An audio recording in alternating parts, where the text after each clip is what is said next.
Hey, John. You? How are you doing, Dr. Jablonski? I'm fine. I'm fine. It's great to see you guys. Hi. Thank you very much for meeting with us today. Oh, it's a pleasure. I'm really excited. Where are you guys exactly?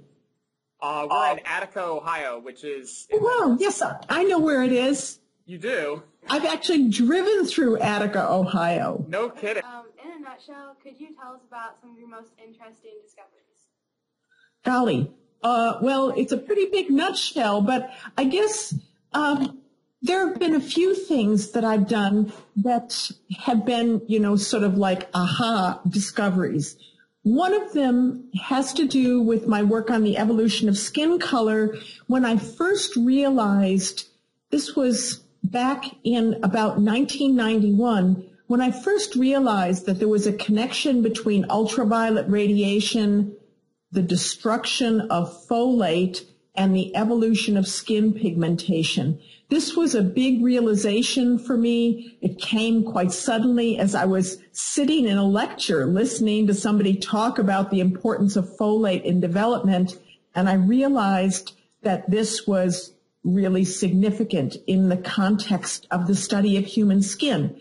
And so that began a long process leading up to my study, which now has been going almost 25 years. The other discovery was that was really exciting to me was I was working, I'm a paleontologist also. I'm a human biologist and a paleontologist. And when I was doing some paleontological research in Kenya about 12 years ago, I was looking at some monkey fossils from an interesting site about 500,000 years old. And I was just doing sort of the kind of normal work that I'm used to doing. And then I found a few teeth that didn't look like monkeys. And one of them in particular, I just couldn't figure out what it was. And every day when I was there, I would pick up this tooth and look at it and look at it again. And I didn't, put it away in a drawer. I just kept looking at it every day. And then finally, one day I realized this wasn't a typical monkey tooth. This was an ape tooth. And I went over to the storage room where they had lots of skeletons and skulls of chimpanzees, and I identified it as a fossil chimpanzee tooth. This was the first one that had ever been identified in the fossil record. And to this date, the set of teeth, the set of chimpanzee fossil teeth that were in this collection are the only fossils of chimpanzees that we have in the fossil record.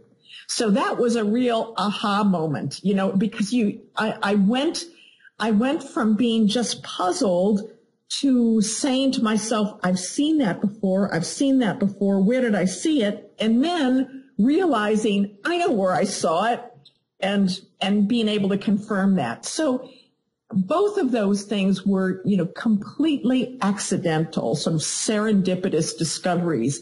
And that's what I emphasize to students is that if you keep your mind open and you're a good observer, you can find all sorts of interesting stuff and actually come up with really novel and important observations of your own. You just have to keep your mind open, always lively, don't be deadened to the outside world, and you'll find cool stuff. Excellent. Would you be able to tell us, so the kind of basic model we have been looking at with evolution of human skin color has to do with high ultraviolet, high UVB light can damage cells, right, without melanin, but you need some ultraviolet light to synthesize vitamin D. That's right. Yeah, so it's a real evolutionary balancing act. And when we think about this, we need to think about these two forces that are sort of in constant conflict with one another. Now, if you live in some place where the sun is much more intense than in Attica, Ohio, or State College, Pennsylvania, let's say if we were living in southern Europe or in equatorial South America or Africa, where the sun is much more intense, we would have a much greater challenge from strong ultraviolet radiation throughout the year. Where we live, and from what I can see in the class where most of your ancestors evolved and grew up, there isn't very much ultraviolet B radiation in the sunlight during the year. And so these conditions are very different from those of our ancestral conditions closer to the equator where the sun was very intense. Under those conditions, it's really, really important for the skin to be protected maximally against the destructive effects of ultraviolet radiation.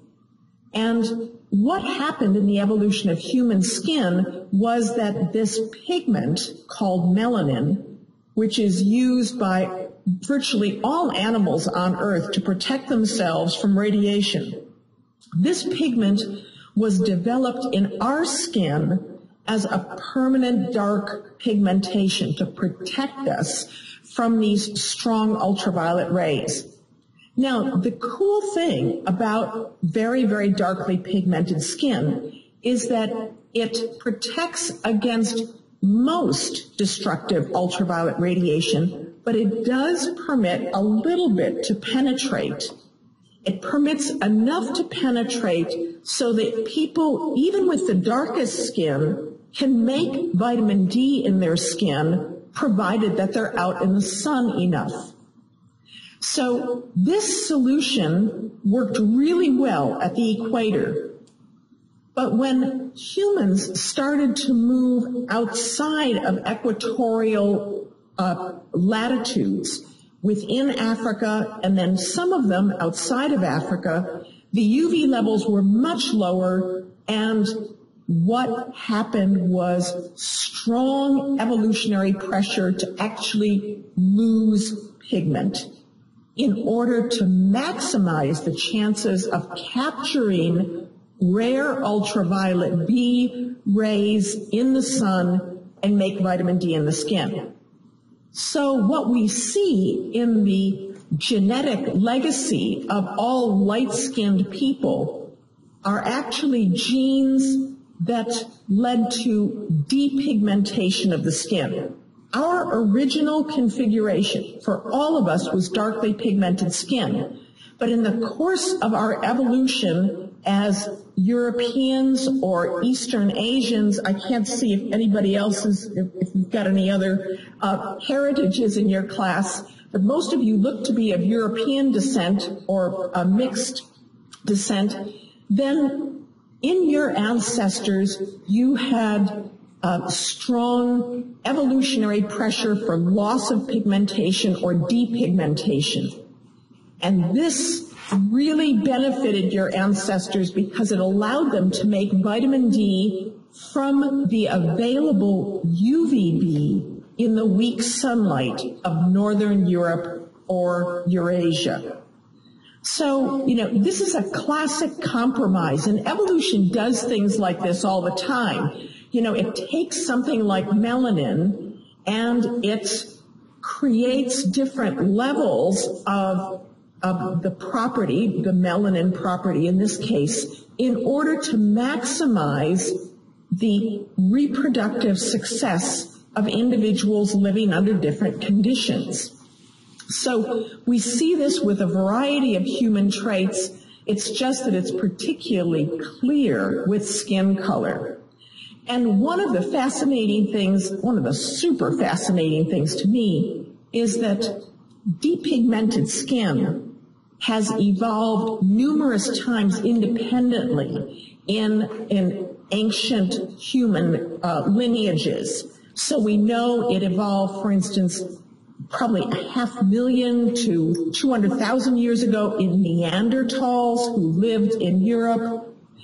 It evolved independently in Europeans and Eastern Asians today. So this trait, having lightly pigmented skin, was really important for survival at high latitudes.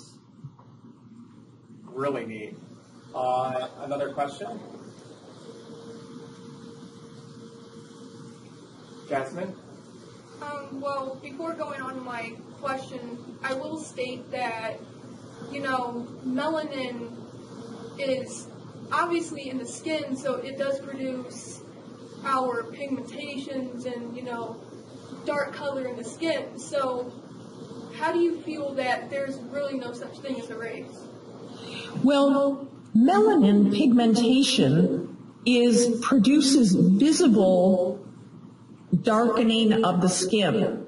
And in much the same way as different groups of people have developed depigmented skin, different groups of people have developed dark skin and highly tannable skin independently. So if I got a bunch of people together in a room and I grouped them according to skin color, I might have very dark colored people from Nigeria, Sri Lanka, Northern Australia, and New Guinea, all in one group, and people from North Korea, Scotland, and Northern Siberia in another group. If we were putting those people into groups, into color-based race groups, we would have two races. Are those two races? No. Color is misleading. Skin color reflects where our ancestors lived. And many lineages of people underwent multiple changes of pigmentation through their history. So, for instance, when we look at the history of people living in central India today, many of them actually originated in central Eurasia. And they went through a phase of being highly depigmented before becoming repigmented as they went into central and then northern and then central India. In other words, we have the same or basically the same genetic stock that is undergoing changes of pigmentation through time. What do you call them? You don't call them white. You don't call them black. You basically call them, a distinct lineage of people living in central India. So skin pigmentation is highly misleading with respect to group membership. Groups cannot be defined on the basis of color. The only thing that color tells us is something about the solar regimes of our recent ancestors. That's really neat.